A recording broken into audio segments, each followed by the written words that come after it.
রাষ্ট্রীয় পতাকাবাহী বিমান বাংলাদেশ এয়ারলাইন্স তাদের দাপ্তরিক কাজে হোয়াটসঅ্যাপের ব্যবহার নিষিদ্ধ ঘোষণা করেছে। সাইবার নিরাপত্তা এবং কর্পোরেট তথ্য সুরক্ষার লক্ষ্যে এই পদক্ষেপ নেওয়া হয়েছে। কর্মীদের এখন থেকে যোগাযোগের জন্য মাইক্রোসফট টিমস ব্যবহারের পরামর্শ দেওয়া হয়েছে।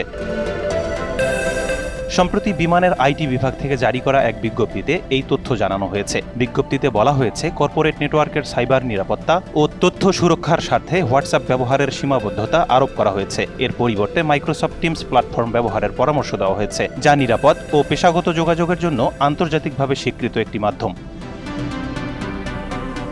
বিজ্ঞপ্তিতে আরও উল্লেখ করা হয়েছে, ব্যক্তিগত ইমেল ও মোবাইল নম্বর ব্যবহার করে মাইক্রোসফট টিমসে সহজে অ্যাকাউন্ট খোলা যায়। এই প্ল্যাটফর্মে টেক্সট মেসেজ, ভয়েস ও ভিডিও কল, ফাইল শেয়ারিং সহ বিভিন্ন কর্পোরেট সুবিধা পাওয়া যায়, যা দৈনন্দিন দাপ্তরিক যোগাযোগকে আরও কার্যকর ও সুরক্ষিত করে।